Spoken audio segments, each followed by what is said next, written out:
प्यारे बच्चों नमस्कार, कैसे हैं आप सभी। उम्मीद कर रहे हैं बहुत बढ़िया होंगे। स्वागत करते हैं भारत का नंबर 1 प्लेटफॉर्म विद्याकुल पर। साथियों, आप सभी की यात्रा विद्याकुल परिवार के साथ शुरू हो चुकी है। हमारे साथ काफी सारे बच्चे जुड़ चुके हैं, जैसे से शिवम है, श्रेया है, आयुष है ना। एक बार मेरे को फटाफट से आप लोग बताएंगे कि हमारी आवाज आप लोगों के पास पहुंच रही है कि नहीं पहुंच रही है। जल्दी से बताएंगे फटाफट से, जल्दी से बताएंगे फटाफट से। मुझे आने में विलंब हो चुकी है। वैसे जब भी मैं आता हूँ तो देर हो जाती है ना। वैसे मैं देर करता नहीं हूँ, लेकिन देर हो जाती है। लेकिन परेशान मत होइए मेरे दोस्त, क्लास आज की बहुत खूबसूरत, बहुत प्यारा होने वाली है। इसके पहले वैसी क्लासेस जो आपको यूट्यूब पे भी चली हुई थी, पहले इंट्रोडक्शन की क्लास थी, और ये आपकी दूसरी क्लास है। दूसरी क्लास में हम लोग चैप्टर कौन सा पढ़ रहे थे मेरे राजा, मेरे सोना, मेरे करेजा? बताओ फटाफट से। तो बाबू हम लोग क्या पढ़ रहे थे, जल्दी से बताओ। मेरे को पहचानते हो ना, मेरे को जानते हो कि ना जानते हो, है ना? मेरे को जानते हो? यस या नो, जल्दी से। चलो, तो हम लोग पढ़ रहे थे संख्या पद्धति। कक्षा 9वीं में क्या पढ़ रहे थे? संख्या पद्धति पढ़ रहे थे। ठीक है, आप कौन से क्लास में हो एक बार जल्दी से मेरे को बता दो फटाफट से। मैं भूल जाता हूँ कई बार। कौन से क्लास में हो आप लोग? Love you sir, love you मेरे दोस्त। तो आप कौन सी क्लास में हो? 9th क्लास में हो। 9th क्लास की पहली क्लासेस आप लोगों ने देख लिया है, जिसमें आपको सारी चीजें बताई थी। सम संख्या क्या होती है, विषम संख्या क्या होती है, परिमेय संख्या क्या होती है, अपरिमेय संख्या क्या होती है ना। लेकिन आज प्रॉपर अच्छे से हम लोग अपरिमेय संख्या पे भी डिस्कशन करने वाले हैं। इसके साथ साथ आपकी प्रश्नावली की क्लासेस भी आपको करने वाले हैं, जो प्रश्नावली 1.1 में जो दिया गया है। डन? यस जी। तो कल की क्लासेस में मैंने आपको बहुत कुछ बताया, जैसे कि परिमेय संख्या बताया, जैसे सम संख्या, भाज्य संख्या, है ना। ये सब कुछ मैंने सिखाया, सब कुछ बताया। ठीक है, आगे आज है टॉपिक हम लोग का अपरिमेय संख्या के बारे में, कि अपरिमेय संख्या मेरे राजा, मेरे बाबू क्या होता है। डन? तो बढ़ते हैं आज के सेशन में, और सबसे पहले जानेंगे अपरिमेय संख्या। लेकिन उसके पहले, इसको जानने से पहले हम आपको थोड़ा सा ज्ञान आपको देंगे और थोड़ा सा चीज बताएंगे अपरिमेय संख्या के बारे में। यदि हम डिस्कशन करें उसके पहले हम आपको बताना चाहेंगे, ये बात बताना चाहेंगे कि मेरे दोस्त ये बात याद करके रखो कि हम लोग ने पढ़ा जब संख्या पद्धति, क्या पढ़ा? जब संख्या पद्धति यानी कि संख्या के बारे में जब हम लोगों ने जाना, तो कई प्रकार के संख्या के बारे में हम लोगों ने जाना, हम लोगों ने देखा, हम लोगों ने समझा। सबसे पहले जाना कि हम लोग का जो संख्या है वो क्या होती है। तो गिनती में प्रयुक्त होने वाली चीजों को जो हम यूज करते हैं, हाँ, 1 2 3 4 पढ़ के हमने प्रकृत संख्या जाना। संख्या में सबसे पहले जाना कि प्रकृत संख्या क्या होती है या प्राकृतिक संख्या क्या होती है। प्रकृत संख्या हम लोगों ने जाना। प्रकृत संख्या कोई बता पाएगा मेरे दोस्त क्या हो जाएगा? आप लोग एग्जाम्पल बताते जाओ कि सर प्रकृत संख्या का ये होगा। कल क्लास हुआ था मेरे दोस्त, 9th का क्लास हुआ था कल। वो क्लासेस यूट्यूब पे हुई थी। किस पे हुई थी? यूट्यूब पे क्लासेस हुई थी मेरे बाबू। वो क्लासेस ऐप पे आपको देखने लगेगी, आपको परेशान नहीं होना है। तो कल क्लास हुई थी, आज आपकी दूसरी क्लास है ये। ठीक है, अगर आप नहीं देखे हैं यूट्यूब पे तो आप जाकर के देख लेना। हम लोगों ने संख्या के बारे में पढ़ा, प्रकृत संख्या। उसके बाद से हम लोगों ने समझा पूर्ण संख्या के बारे में हमने जाना, है ना। पूर्ण संख्या के बारे में हम लोगों ने जाना। हमने उसके बाद जाना पूर्णांक के बारे में जाना, पूर्णांक संख्या क्या होती है।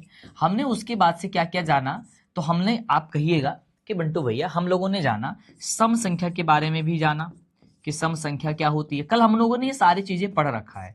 विषम संख्या के बारे में भी हम लोगों ने जाना था, विषम संख्या क्या होती है। तो विषम संख्या के बारे में भी हम लोगों ने जाना। हम लोगों ने जाना कि भाज्य संख्या क्या होती है ना। कल हमने सारी टॉपिक्स को क्लियर कर लिया है। अभाज्य संख्या के बारे में भी जाना था हम लोगों ने, अभाज्य संख्या के बारे में भी हम लोगों ने जाना था, है ना। उसके बाद से परिमेय अपरिमेय संख्या के बारे में भी हम लोगों ने जाना। यानी कि इन सभी चीजों के बारे में हम लोगों ने कल क्लियर कर लिया था, कल की क्लास में। डन है। प्रकृत संख्या में हम लोगों ने ये जाना था कि सर जीरो से जो संख्या एक से जो स्टार्ट होती है संख्या वो हमारी प्रकृत संख्या कहलाती है। यानी कल आपको हमने बताया था कि गिनती में बाबू, गिनती में जवना चीज के प्रयोग करी जाला, जौन संख्या के प्रयोग वो हमारी प्रकृत संख्या कहलाती है, जो गिनती में हम लोग उसे यूज करते हैं। हमने पूर्ण संख्या ये क्या जाना, पूर्ण संख्या विषय जाना जिसमें जीरो को सम्मिलित कर दिया जाता है। यानी कि आप यदि जीरो को शामिल करते हो किस में, प्रकृत संख्या में, यदि प्रकृति में जीरो को शामिल कर दोगे तो हमारा पूर्ण संख्या बन जाता है। यानी कि जैसे कि 0 1 2 3 4 डॉट डॉट डॉट। हम लोगों ने उसके बाद पूर्णांक जाना। पूर्णांक में हम लोगों ने यह भी जाना कि पूर्णांक कितने प्रकार के होते हैं। तो पूर्णांक 3 प्रकार के होते हैं, एक धनात्मक पूर्णांक, ऋणात्मक पूर्णांक और एक शून्य होता है। ठीक है, हम लोग जाना कि यदि पूर्ण संख्या में ऋणात्मक संख्या को शामिल कर देते हैं, जैसे ये पूर्ण संख्या आपका 0 से स्टार्ट होता है, 0 1 2 3 4 डॉट डॉट डॉट, और इसमें यदि माइनस वाली संख्या को शामिल कर दे, -1 -2 -3 डॉट डॉट डॉट इनफाइनाइट तक, तो ये हमारी क्या संख्या हो जाती है, ये हमारी संख्या जो होती है वो पूर्णांक कहलाती है। सम संख्या वैसी संख्या होती है जो 2 से पूर्णतः विभाजित हो जाए, या फिर उसके लास्ट में लास्ट डिजिट अगर हम बात करें, लास्ट डिजिट बात करें, है ना, लास्ट डिजिट में क्या हो, 0 2 4 और 6 हो, है ना, और 8 हो, ये हमारी क्या होती है, लास्ट डिजिट किसी संख्या को देखिए सम संख्या होती है। विषम संख्या में हम लोग जाना जिसकी लास्ट डिजिट यदि हम बात करते हैं, लास्ट डिजिट यानी लास्ट अंक यदि हम बात करते हैं तो हमारा क्या हो, तो 1 हो, 3 हो, 5 हो, 7 हो, ठीक है, 9 हो, ऐसी संख्या को हम लोग विषम संख्या के रूप में जानते हैं। उसके बाद से भाज्य संख्या के बारे में हम लोग ने जाना, जो एक और स्वयं के अलावा अन्य भी उसका गुणनखंड निकलता है। यानी एक और स्वयं के अलावा मेरे दोस्त अन्य संख्याओं से भी क्या लग जाता है, अन्य संख्याओं से वो भाग लग जाता है, वैसी संख्या को हम मेरे दोस्त, मेरे भाई, मेरे राजा, उसे क्या कहते हैं, उसे मेरे दोस्त हम कहते हैं सर भाज्य संख्या। जो एक और स्वयं के अलावा किसी अन्य संख्या से नहीं कटता है उसे हम अभाज्य संख्या कहते हैं। भाज्य संख्या में जैसे हम 4, सबसे छोटी भाज्य संख्या 4 होती है। भाज्य संख्या 4 हो जाएगी, 6 हो जाएगी, 10 हो जाएगी, 12 हो जाएगी, 20 हो जाएगा, 50 हो जाएगा, 100 हो जाएगा, इस तरीके से। अभाज्य में क्या होगा, जो एक और स्वयं के अलावा, तो आप देखोगे इसकी एग्जांपल क्या हो जाएगा सर, सबसे छोटी अभाज्य संख्या 2 होती है, 2 हो जाएगा, 3 हो जाएगा, 5 हो जाएगा, 11 हो जाएगा, 13 हो जाएगा, 19 हो जाएगा, 23 हो जाएगा। ये सब के सब हमारी संख्याएं जो होती है वो क्या होती है, जल्दी मेरे को बच्चों फटाफट से बताओ, ये सब के सब हम लोग का संख्याएं जो होती है वो हमारा क्या होती है, अभाज्य संख्या के रूप में, अभाज्य संख्या के अंतर्गत आती है, जो पिछली वाली क्लासेस में हम लोगों ने इसके बारे में पढ़ चुका था। इतनी चीजें क्लियर है? एक बार सभी बच्चे दिल का इमोजी बताएं, भेजेंगे कि हाँ सर इतनी सारी चीजें हम लोगों का क्लियर है, इसमें कोई भी दिक्कत हम लोगों का नहीं है।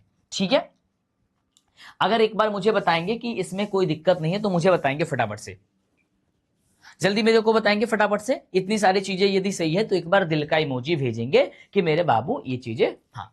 अगर कुछ पूछना है तो प्लीज आप लोग जरूर मेरे से पूछिए, पूछना आपका फर्ज है। जब तक आप पूछोगे नहीं तो फिर कैसे काम चलेगा। तो बिल्कुल आप निश्चिंत होकर के अगर कुछ भी ऐसे भी पूछना है, कुछ कहना भी चाहते हो तो आप कह सकते हो। ठीक है, डन है, राइट है मेरे दोस्त, बताओ फटाफट से, चीजें क्लियर है?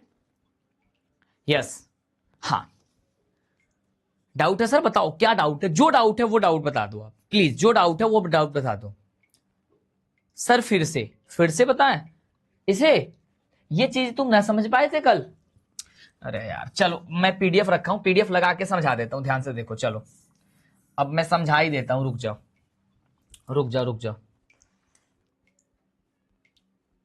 जाओ, मैं पीडीएफ लगा के समझा देता हूं, रुक जाओ। 9th की कल क्लास चली थी, 9th फर्स्ट क्लास चली थी तुम्हारा, यहाँ पे एक सेकंड रुक जाओ। यहाँ संख्या पद्धति हम लोगों ने पढ़ा था कल, ठीक है, रुक जाओ, जो बच्चे नहीं देखे थे वो देख लेंगे। कल हम लोगों ने मेरे बच्चों संख्या पद्धति पढ़ी थी, आप लोगों को नहीं पता हो तो एक बार बस अब लास्ट बार बताएंगे, बहुत मार मारेंगे, क्लास में टाइम से नहीं आओगे फिर मेरे को परेशान करोगे। हाँ, स्वाति, उज्जवल, मंकेश, चलो गजब सर, बात करते हैं। चलो देखो, हम लोगों ने बताया था सबसे पहले कल पढ़ा था प्रकृत संख्या के बारे में, एक बार देख लो, रिपीट कराएंगे, तेजी से ही बताएंगे, ऐसा समझ लो। अभी मत को कि पूरा इसमें विधिवत चलेंगे, ज्यादा दिक्कत है। आप कल मैंने क्लासेस कराई थी, कल की क्लासेस वाईटी पे भी है, एप्लीकेशन पे भी डल जाएगी, उसे आप देख लेना। प्रकृत संख्या में मेरे राजा मेरे बाबू हमने पढ़ाया था कि जिन संख्याओं का प्रयोग हम किसी भी वस्तु को गिनने के लिए प्रयुक्त करते हैं, काउंट करने के लिए प्रयुक्त करते हैं, वो हमारी संख्या कहलाती है प्रकृति या प्रकृतिक संख्या कहलाती है।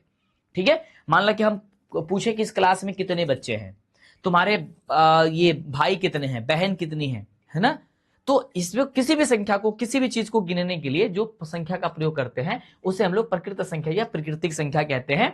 एक से शुरू होने वाली संख्या पद्धति को हम लोग क्या कहते हैं, प्रकृति या प्राकृतिक संख्या कहते हैं। अगर ये डिफिनेशन याद नहीं होता है तो आप कह सकते हो कि जो एक से स्टार्ट होता है, देखो जो भी बच्चे मैथ से वीक है ना, तो मैं बेसिक से लेके चल रहा हूं, प्लीज आप हर दिन क्लास में आओ, हर दिन क्लास में आओ। मैं यहां पढ़ा रहा हूं, यूट्यूब पे पढ़ा रहा हूं, कहीं मेरी क्लासेस अगर आए तो प्लीज उसमें आ जाओ, मैथ्स की सारी परेशानी दूर हो जाएगी। या फिर कह सकते हो कि 1 से जो स्टार्ट होती है संख्या, वो हम लोग का क्या कहलाती है, प्रकृति या प्राकृतिक संख्या कहलाती है। अगर हम बात करते हैं कि प्रकृत संख्या को किससे सूचित किया जाता है, यानी दर्शाया किसे जाता है, तो आप कहना सर एन से दर्शाया जाता है, जो कैपिटल एन होता है। और कैपिटल एन को हम कहते हैं नेचुरल नंबर। क्या कहते हैं सर, नेचुरल नंबर कहते हैं। नेचुरल नंबर हमारा कहलाती है ये प्रकृत संख्या, ठीक है। जैसे कि 1 2 3 4 5 6 जो है ना, ये सब के सब हमारी कौन सी संख्या हो जाएगी, प्रकृत संख्या।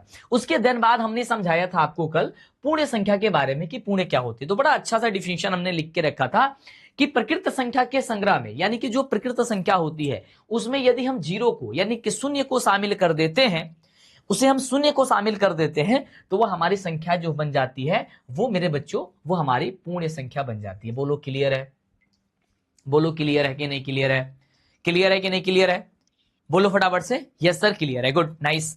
या फिर आप कह सकते हो कि जो संख्या पद्धति में जीरो से स्टार्ट हो रही हो, यानी कि जो शून्य से स्टार्ट हो रही हो, उसे हम लोग कहते हैं, क्या कहते हैं, उसे हम कहते हैं पूर्ण संख्या कहते हैं। जो पूरा पूरा है, आप ऐसे भी कह सकते हो सर पूरा पूरा पूर्ण है। पुणे का मतलब क्या है, पूरा पूरा हो। तो पूरा पूरा कब होगा, जब जीरो को भी ले लेंगे, 0 1 2 3 4 5 ले लेंगे। Good nice. प्रीति कैसे हो, बताओ फटाफट से। श्रेया, रोहन बताओ कैसे हो, मोना, पांडे, सत्यम। चलो, वो पूर्ण संख्या कहलाती है। और पूर्ण संख्या को हम कहते हैं whole number, WHOLE, whole number कहलाता है ना। बस इतना समझो कि इसे W से प्रदर्शित करते हैं, होल नंबर होता है। नाइस। कृष्णा बताओ, मोना, भारती, हाँ। तो ये हम क्या कहते हैं, ये हमारी होल नंबर होती है। क्या होती है, ये हमारा होल नंबर होता है, यानी कि पूर्ण संख्या हम लोग कहते हैं। अच्छा, कितने बच्चे नोट्स बना रहे हैं यार, नोट्स कितने बच्चे बता रहा है पूर्ण संख्या होती है, नोट्स बना रहे हो। बहुत सारे बच्चों का डाउट होता है कि नोट्स कैसे बनाएं, समस्या होता है नोट्स कैसे बनाएं। देखो, नोट्स बनाने के लिए आपको नोट्स वैसा बनाओ कि जो, देखो नोट्स का मतलब क्या होता है, नोट करना, ऐसे समझो। नोट्स का मतलब होता है नोट करना, समझ रहे हो। मतलब कि आपको कोई चीज पता नहीं है, उसे आप नोट करके रख रहे हो हमेशा के लिए, वही नोट्स होती है आपका। वही तो आपका नोट्स होता है ना, नोट करना। नोट्स मतलब नोट करना, मतलब जो जैसे मैंने बताया कि पूर्ण संख्या क्या है, तो नोट कर लो कि प्रकृत संख्या के संग्रह में जीरो को शामिल करेंगे, वो हमारा पूर्ण संख्या क्या हो जाएगा। अथवा कह सकते हो जीरो से शामिल हो, वो हमारी पूर्ण संख्या कहलाती है। 0 1 2 3 4 5 आप लिख सकते हो। डन है, नाइस है। आगे देखो, आगे आपका पूर्णांक मैंने आपको समझाया था। पूर्णांक देखो कितनी अच्छी, देखो डिफिनेशन बहुत अच्छे बताए थे, बहुत अच्छे बताए थे। ये सारी चीजें नोट कर लो, डिफिनेशन बहुत अच्छे बताए थे कि यदि पूर्ण संख्या के संग्रह में, देखो यहां से लेकर के यहां तक ये सब के सब पूर्ण संख्या है, यदि इसके संग्रह में यदि हम लोग निगेटिव संख्या यानी कि माइनस वाली संख्याएं को शामिल कर देते हैं, -1 -2 -3 -4 -5 डॉट डॉट इन्फिनिट तक जाएगा, यह अपरिभाषित होता मतलब अनंत तक जाएगा, तो ये हमारी संख्या कहलाती है, पूर्णांक कहलाती है। हम बात जो समझा रहे हैं मेरे बच्चों, मेरे राजा, वो समझ में आ रही है, पूर्णांक संख्या है ना। अगर मैं पूछ देता हूं पूर्णांक कितने प्रकार के होते हैं, तो बच्चे कल जो पढ़े होंगे उनको पता होगा कि पूर्णांक के 3 प्रकार होते हैं। पहला पूर्णांक होता है धनात्मक, धनात्मक पूर्णांक होता है जो प्लस वाला होता है, धनात्मक पूर्णांक होता है जो मेरे बच्चों प्लस वाला होता है। और एक होता है आपका, दूसरा होता है मेरे बच्चों ऋणात्मक पूर्णांक, ऋणात्मक पूर्णांक होता है जो आपका माइनस वाला होता है। और ये आपका होता है क्या चीज, एक होता है आपका शून्य जो जीरो वाला होता है, शून्य पूर्णांक होता है जो आपका जीरो वाला शामिल किया जाता है।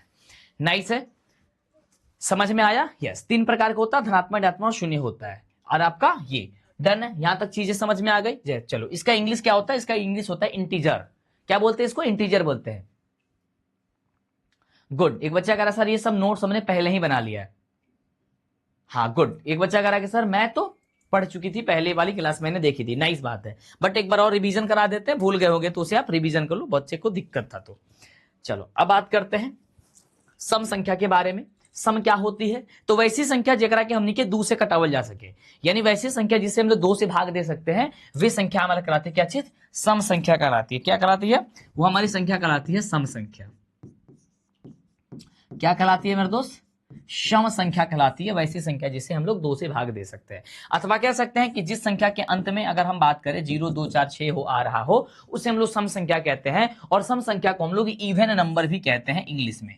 इवन नंबर इवन नंबर कहते हैं। सम संख्या को क्या कहते हैं? सम संख्या को हम लोग इवन नंबर कहते हैं। या फिर जो जिसके लास्ट में हमें ये देखने को मिले, जो अभी आपको समझा रहे थे, कोई भी संख्या हो अगर उसमें 0 2 4 6 8 दिखाई दे रहा हो तो वही हमारी इवन नंबर कहलाती है, यानी वही हमारी सम संख्या कहलाती है। और अंग्रेजी में इसे हम लोग क्या कहते हैं? इवन नंबर के नाम से जानते हैं। जैसे 102, 1020, 338, देखो इसके लास्ट में डिजिट देखो, इसमें 2 है, इसमें 0, इसमें 8 है, मतलब 0 2 4 6 8 में से कोई भी हो वो आपका सम संख्या कहलाता है। आगे नेक्स्ट बात करते हैं, बस आपको रिवीजन करा रहे हैं, कल मैंने आपको विधिवत अच्छे से पढ़ा दिया था। विषम संख्या, विषम संख्या सेम सम संख्या के विपरीत होता है। वैसी संख्या जो 2 से पूर्णतः विभाजित ना हो, जो 2 से विभाजित हो जाए वो सम संख्या, जो 2 से विभाजित ना हो उसे क्या कहते हैं? विषम संख्या कहते हैं। अथवा कह सकते हैं कि किसी संख्या के अंत में यदि 1 3 5 7 और 9 दिखाई दे रहा हो, वैसी संख्या हम लोग का विषम संख्या कहलाती है और इसे हम लोग ऑड नंबर के नाम से जानते हैं। ODD ऑड नंबर आपका ये होता है। जैसे 153, 155, 519 देख रहे हो कि इसमें सबके लास्ट में क्या है? 3 5 9 है। एग्जाम्पल कुछ भी ले सकते हो, बस लास्ट में आप लोग 1 3 5 7 9 में से कुछ भी आप लगा सकते हो। इतनी सारी चीजें क्लियर है। 9th की किताब कितने बच्चे खरीद लिए हैं? 9th की मैथ की बुक कितने बच्चे खरीद लिए मेरे बच्चों? 9th की किताब कितने बच्चे खरीद लिए हैं? मैं दिखा रहा हूं कौन सा किताब है वो 9th का। किधर गया यार? मैं क्या ही करूं यार, मेरे पास से बुक जो है ना पता ना कहाँ चला जाता है, भाग जाता है। हाँ मिल गया है। ये वाली किताब देखो, ये वाली किताब देख रहे हो? ये वाली किताब तुम लोगों ने खरीद ली है? ये 9th की किताब है। ये ज्यादा रुपए का तो नहीं मिलता, 147 रुपए का मिलेगा। 147 रुपए के मिलेगा, 147 रुपए के मिलेगा, मार्केट से आप ले लेना। 147 रुपए के मिलेगा, जाकर के आप क्या कर सकते हो? आप जाकर के इसे मार्केट से बाई कर सकते हो। और इसी का एनसीईआरटी क्लासेस का क्वेश्चन और बाकी सारी चीजें भी हम आपको कंटिन्यू करेंगे, कंटिन्यू सारी चीजें पढ़ाएंगे। डन है? यहां तक समझ में आ गया? हमने बताया था सर अभाज्य संख्या के बारे में। तो देखो अभाज्य संख्या वैसी संख्या होती है जिसे हम लोग प्राइम नंबर कहते हैं। अभाज्य संख्या वैसी संख्या होती है जो एक और स्वयं के अलावा किसी अन्य संख्या से विभाजित नहीं होती है, यानी कि पूरी पूरी भाग नहीं लगती है। विभाजित नहीं होना का मतलब होता है भाग न लगना, है ना, सिर्फ एक और स्वयं के अलावा। और सबसे छोटी अगर अभाज्य संख्या बात करते हैं, सबसे छोटी अगर हम बात करते हैं अभाज्य के बारे में, अभाज्य संख्या के बारे में, तो अभाज्य संख्या हमारा होती है क्या चीज? 2 होती है। ठीक है, क्योंकि देखो 2 को किससे किससे कटा सकते हो? 1 से और स्वयं संख्या से। 3 को किससे किससे कटा सकते हो? 1 से और स्वयं संख्या से। अगर हम 19 को कटाएंगे किससे कटेगा? 1 से और स्वयं संख्या से। अगर हम 23 को भाग लगाएंगे तो 1 से और स्वयं संख्या से भाग लेगा। ये सब के सब हमारे अभाज्य संख्या है। मतलब एक और स्वयं के अलावा किसी अन्य संख्या से भाग ना लगे उसे हम अभाज्य संख्या के नाम से जानते हैं। ये सब देखो एक और स्वयं संख्या से भाग लगेगा, ये सिर्फ एक और स्वयं संख्या से ही कटेगा, उसे हम लोग अभाज्य संख्या जानते हैं। नेक्स्ट होता है भाज्य संख्या। भाज्य संख्या अभाज्य के बिल्कुल विपरीत होता है। अभाज्य संख्या का मतलब ये हो गया कि जो एक और स्वयं के अलावा किसी अन्य संख्या से भी भाग लग जाता है। जैसे 4 हो, सबसे छोटी अगर हम बात करते हैं, सबसे छोटी यदि हम भाज्य संख्या के बारे में बात करते हैं, सबसे छोटी अगर हम भाज्य संख्या के बारे में बात करते हैं तो हमारा होता है 4। और 4 देखो ये सबके सब भाज्य, क्यों? क्योंकि 1 से भी कट जाएगा, 2 से भी कट जाएगा, 4 से भी कट जाएगा। जैसे मान लो कि 6 है, ये किसे 1 से भी कटेगा, 2 से भी कटेगा, सबसे। ठीक है, 40 को देख रहे हो, है ना, तो 1 से भी लग जाएगा, 2 से भी लग जाएगा, आपका 5 से लग जाएगा, यस नाइस लग जाएगा, 10 से भी लग जाएगा, है ना, 8 से भी लग जाएगा, 8 से भी लग जाएगा, 10 से भी लग जाएगा, ठीक है, 20 से भी लग जाएगा, 40 से भी लग जाएगा। मतलब एक और स्वयं के अलावा किसी अन्य संख्या से भी भाग लग रहा है। 9th का एनसीईआरटी बुक बोलना, एनसीईआरटी। वैसे देखो 9th का तुम लोग एसएफ का केसी सिन्हा की एक बुक आता है, बहुत अच्छा बुक होता है ना। हमने भी पढ़ाई जब कर रहा था ना तो केसी सिन्हा का बुक से पढ़ा था। केसी सिन्हा का नाम जो चुनाव में लड़े थे ना इसी बार, प्रशांत किशोर की तरफ से जो चुनाव में खड़े हुए थे ना, केसी सिन्हा, पटना विश्वविद्यालय के वो प्रोफेसर है, उनका बुक आता है एसएफ का, केसी सिन्हा के नाम से आता है, एसएफ बोलिएगा, एसएफ स्टूडेंट फ्रेंड्स नाम होता है ऐसे एसएफ का, ठीक है। वो बुक बहुत आसान होता है, एकदम एनसीईआरटी के सिमिलर होता है, मतलब सारी चीज समझ में आएगा, है ना। और ये आपका एनसीईआरटी का बुक जरूर लीजिएगा, क्योंकि क्वेश्चंस भी आती है, सारी चीजें होती है, एनसीईआरटी के बिहार बोर्ड का बुक है ये, मैं बिहारी बोर्ड का बुक से पढ़ाऊंगा। हाँ, भारतीय भवन में ले सकते हो, कोई दिक्कत ना है ना। जो भी आपको बुक पसंद आता आप ले सकते हो, इसके आधार पे सारी क्वेश्चन सारी चीजें बनेंगी, सब आप बना दोगे, टेंशन नहीं लेना है। एक बात मैं बता देता हूं, 9th का मैथ 10th से हार्ड है। 9th का मैथ क्या है, 9th का मैथ क्या है, आपको डरा नहीं रहा हूं, आपको ध्यान देना, हार्ड है, ठीक है। 9th का मैथ क्या है, हार्ड है, किससे, 10th के कंपेयर में। 10th का मैथ इससे आसान मिलेगा, जब 10th में तुम जाओगे ना तो तुम्हें 10th की मैथ थोड़ा आसान लगेगी, अभी तो ये आसान लगेगा, लेकिन जब इसका त्रिभुज वाला चैप्टर चलेंगे ना तो तुम्हें दिक्कत हो सकती है। तो इसलिए हर एक क्लासेस को बहुत ही स्मूथली, बड़ी आराम से देखना, ठीक है। चलो, तो आपको डरना नहीं है, सारी चीजें आपका हो जाएगा। 10th हार्ड नहीं है यार, 10th की बुक आसान है, 10th की मैथ, 9th से 10th आसान है, मेरा कहना मानो, मेरा कहना मानो, मैं बता रहा हूं तुम्हें, 9th से आसान 10th की मैथ है, 9th कठिन है, उसी प्रकार से 11th की मैथ कठिन है, 12th के मैथ से आसान है। हालांकि कठिन तो सब होता है, आसान सब होता है, लेकिन कंपेयर करें तो, ठीक है, सच में 9th के मैथ थोड़ी कठिन मिलेंगी आपको, तो प्लीज इसे ध्यान देना, हर एक क्लास को, हर एक कंसेप्ट को अच्छे से क्लियर करते ही जाना, तो दिक्कत नहीं होगा। नेक्स्ट हमने बताया बारे में, तो सहवास संख्या क्या होती है, वैसी संख्या होती है, एक ऐसी संख्याओं का जोड़ होती है जिसके गुणनखंड एक निकलता हो, यानी दो संख्याओं का ऐसा युग्म जिसका गुणनखंड सिर्फ एक निकले, वो सहभाज्य संख्या कहलाती है। या फिर मैंने परिभाषा लिखा है कि ऐसे संख्या के जोड़े जिनके गुणनखंड के एक के अतिरिक्त कोई भी अन्य उभयनिष्ठ गुणनखंड ना हो, वो हमारा सहभाज्य संख्या कहलाती है, जैसे 3 और 5। या फिर सिंपल कह सकते हो कि जिसका भी HCF 1 निकलेगा, जिसका भी HCF 1 निकलेगा वही हमारा होता है सहअभाज्य संख्या। सहअभाज्य संख्या,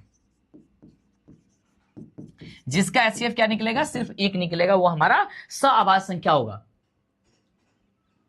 सर मेरा मैथ बहुत वीक है, भाई मैथ वीक है तो इसीलिए तो पढ़ा रहे हैं, सारी कंसेप्ट को पढ़ते जाओ, सारे कंसेप्ट को रिवीजन करते जाओ, तभी तो सारी चीजें क्लियर होंगी। 4 और 5, ये देखो 3 और 4, 4 और 5, इस देखो 3 और अगर हम बात करते हैं 2 और 3 का HCF निकालेंगे तो 2 का गुणनखंड क्या निकलेगा, 1 गुणे 2, 3 का क्या निकलेगा सर 1 गुणे 3, यानी कि इसका HCF क्या होगा, दोनों में कॉमन क्या दिख रहा है सर 1 दिख रहा है, सिंपल सी बात है, तो आपका 1 हो जाएगा आंसर, ठीक है। आंसर HCF 1 निकलेगा, और जिसका HCF 1 निकल जाएगा वही आपका सहवास संख्या, जो मैंने आपको कल पढ़ा रखा था। नेक्स्ट, अब बात करते हैं भाई अपरिमेय संख्या के बारे में।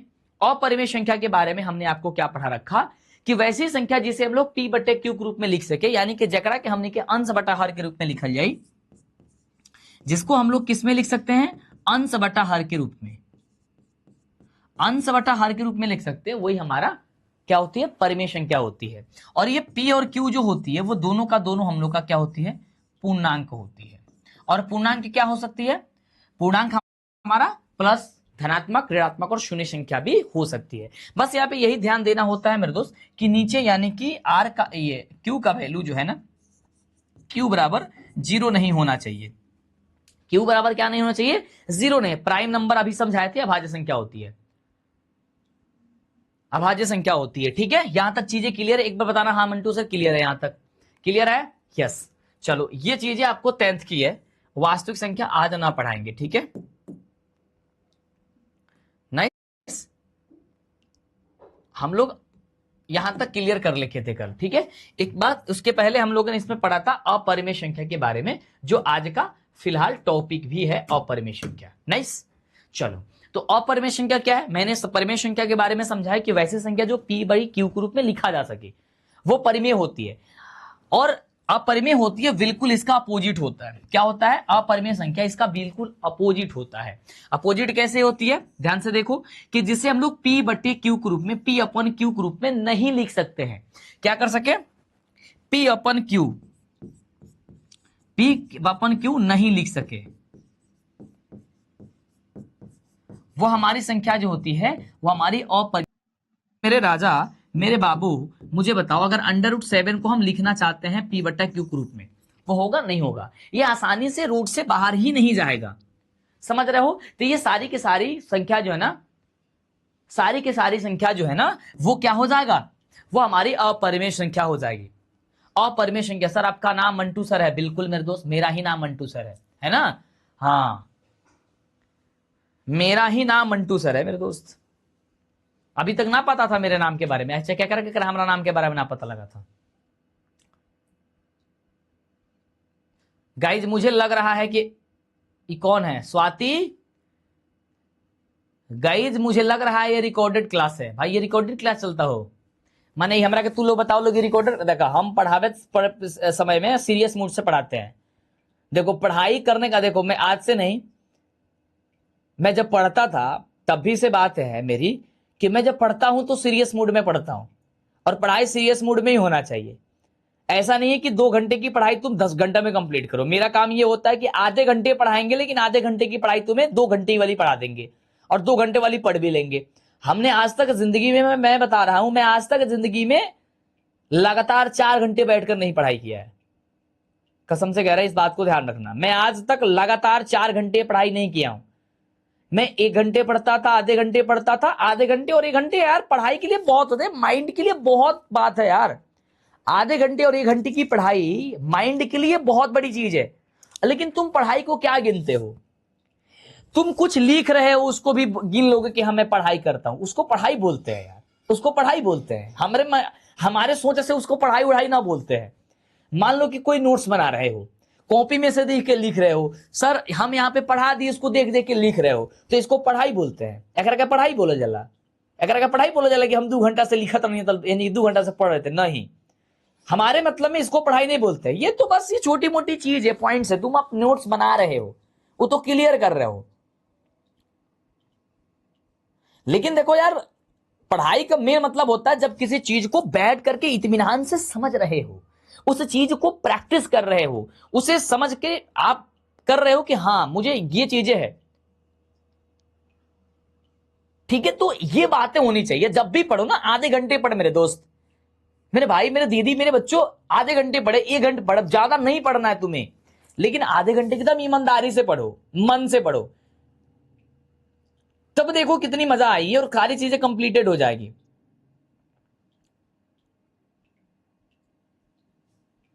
ठीक है। हाँ, ये कहता है कि सर हम काजल कुमार, क्या नाम है, गजला, ये काजल क्या लिखा हुआ भाई, बड़ा तेज स्क्रॉल हो रहा है। कह रही है कि सर हम पढ़ते तो हैं लेकिन भूल जाते हैं। अच्छा ये बताओ मेरे को एक बात, कि भूलना सिर्फ तुम्हारी बीमारी है या कि बिहार के या भारत के या हिंदुस्तान की या दुनिया के सारे लोगों की बीमारी है? ये देखो, भूल जाना बीमारी हर किसी का होता है। मैं बता रहा हूं, मैं शिक्षक हूं, दुनिया का कोई भी शिक्षक होता है, जब शिक्षक लोग भूल जाते हैं तो तुम किस खेत की मुल्ली हो? प्रैक्टिस करना बनता है यार, जब तक प्रैक्टिस नहीं करोगे तो कैसे होगा।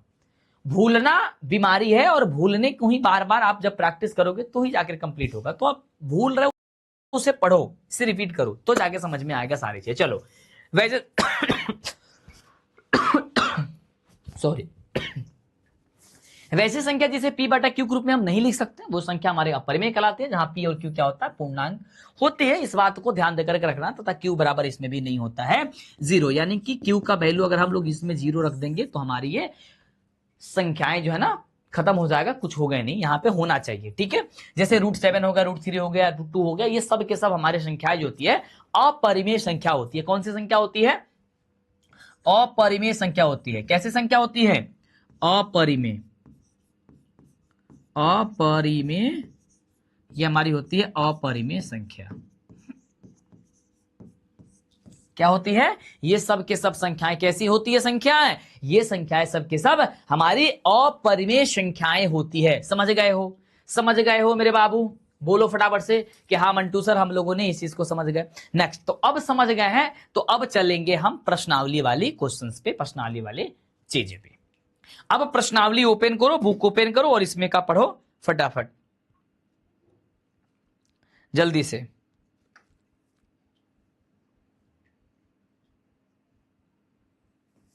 जल्दी मुझे बताओ फटाफट से। जल्दी मुझे बताओ फटाफट से। अब प्रश्नावली निकालो, बुक निकालो और प्रश्नावली 1.1 में क्वेश्चन दिया है। क्वेश्चन क्या दिया हुआ है? क्वेश्चन बहुत प्यारा है मेरे दोस्त, क्वेश्चन बहुत शानदार है मेरे दोस्त, मेरे साथी, मेरे राजा, मेरे बाबू। क्वेश्चन है कि क्या एक परिमेय संख्या है, क्या एक परिमेय संख्या है, क्या इसे p बाई क्यू के रूप में लिख सकते हैं जहां p और q पूर्णांक हो और तथा q बराबर नहीं हो 0। मुझे सिर्फ इतनी बात बताना है, क्या p और q पूर्णांक है? जल्दी मुझे बताओ फटाफट से। सॉरी, पूर्णांक बोल रहा है, परिमेय संख्या नहीं है। अभी आप लोगों ने परिमेय संख्या के बारे में हमने आपको समझाया है, लिखोगे है? यस।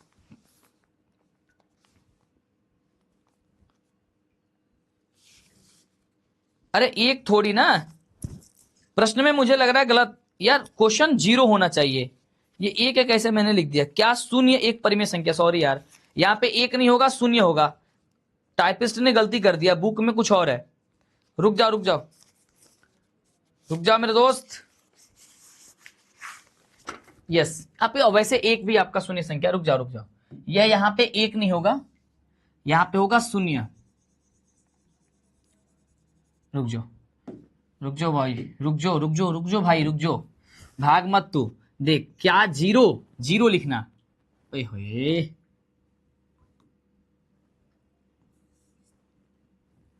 जीरो अच्छा से ना बन रहा मेरे से। क्या 0 एक परिमेय संख्या है? क्या इसे p बटा q के रूप में लिख सकते हैं जहां p और q पूर्णांक हो और q बराबर नहीं हो 0? क्या बताओ, बताओ फटाफट से। 0, हाँ 0 होगा उस, वहां पे 0 होगा, ठीक है। क्या 0 एक परिमेय संख्या है? बोलो। यस सर, कल ही आपको हमने बताया था कि 0 हमारी एक परिमेय संख्या। हम लिखेंगे हल और लिखेंगे मेरे बाबू, नोट्स ऐसे बनाना, लिखना हाँ, क्या लिखोगे? हाँ, कमा लगाना, 0 एक परिमेय संख्या है। परिमेय संख्या है। 0 क्या है? लिखना कि हाँ यह एक परिमेय संख्या है। कैसे परिमेय संख्या मानोगे? क्यों? क्योंकि इसको 0 0 बटा 1 आप लिख सकते हो। कैसे? परिमेय संख्या है यानी कि 0 को आप लिख सकते हो 0 बटा 1, 0 को लिख सकते हो 0 बटा 2, 0 को लिख सकते हो 0 बटा 3। ये कुछ भी लिखोगे सबका वैल्यू 0 ही आएगा। सही बात है? यस, ठीक है। आदि आदि इत्यादि है ना, आदि खाने वाला आदि है ना। हाँ गुड, डन है। क्योंकि अगर आपसे पूछेगा, क्योंकि के जवाब में आप ये कर सकते हो, यहां पे एक वर्ड क्योंकि लिख ही दो, क्योंकि लिख दो। क्योंकि 0 को क्या लिख सकते हैं? 0 बटा 1 लिख सकते हैं, है ना। 0 बटा 2 लिख सकते हैं, 0 बटा 3 लिख सकते हैं, 0 बटा 4 लिख सकते हैं, अन्यथा अदर कोई भी चीज लिख सकते हैं, इत्यादि। जहां तक जाना चाहते हो जा सकते हो, हमेशा जो है ना 0 ही आएगा। समझ रहे हो? यस। तो बस इतनी ही इसका आंसर हो जाएगा कि हाँ 0 को हम लोग 0 बटा 1 आपका आसानी से लिख सकते हैं। मेरा रिपोर्ट कहाँ गया भाई? चलो आगे बात करते हैं। नेक्स्ट क्वेश्चन इसका है, बहुत प्यारा है, ध्यान दीजिएगा। और नेक्स्ट क्वेश्चन मेरे, अब देखो, अच्छा ये बताओ लोग, हम पढ़ाओ तो इनको समझ में आवता कि ना? हम पढ़ा रहे हैं, समझ में आ रहा है? अरे आपके मंटू सर पढ़ा रहे हैं, समझ में आ रहा है? साक्षी शर्मा बताओ, बता मुझे फटाफट से, बता मुझे फटाफट से, जल्दी से बताओ, समझ में आ रहा है?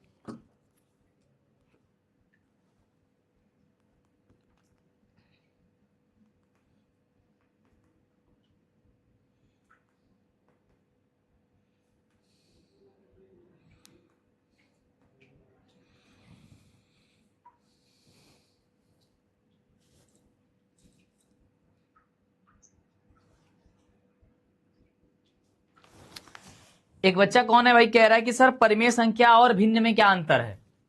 परिमेय संख्या और भिन्न में अंतर, किसको किसको पता है परिमेय संख्या और भिन्न में अंतर? ऐसे ही क्वेश्चन पूछा करो। परिमेय और गलत लिखा है, 5 और 6 के बीच 6। क्वेश्चन में गलती लिखा है यार, रुको बुक में देख रहे हैं, क्वेश्चन गलत है का, काहे गलती हो गया है ये। 3 और 4 के बीच 6 परिमेय संख्या। अरे यार गजब हाल है यार, मतलब क्या ही है ये हमारा टाइपिस्ट को क्या हो रखा है, कुछ लिख देगा यहाँ पे, अंक बुक में देख टाइप करने के लिए कुछ और।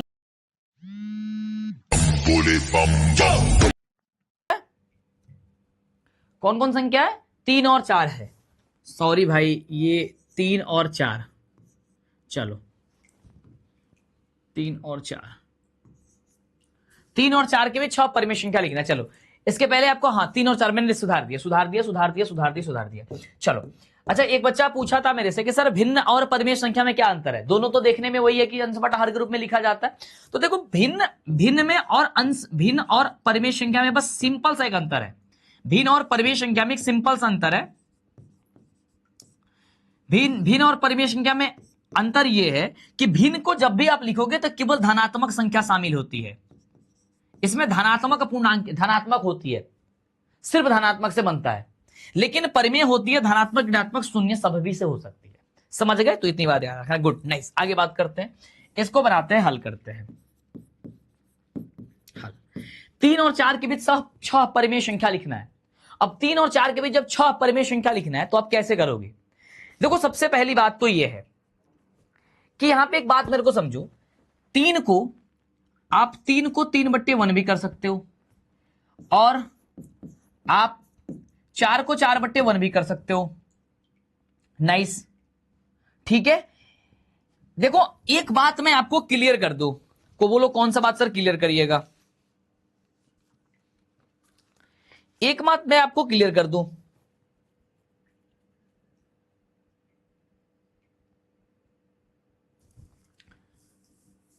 सर बुक चेंज होगा। अरे नहीं,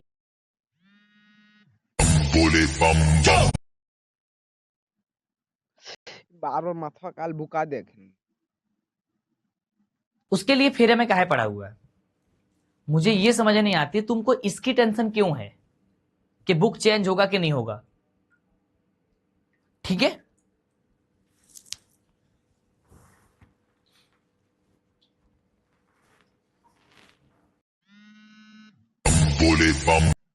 प्यारे बच्चों नमस्कार, कैसे हैं आप सभी। उम्मीद कर रहे हैं बहुत बढ़िया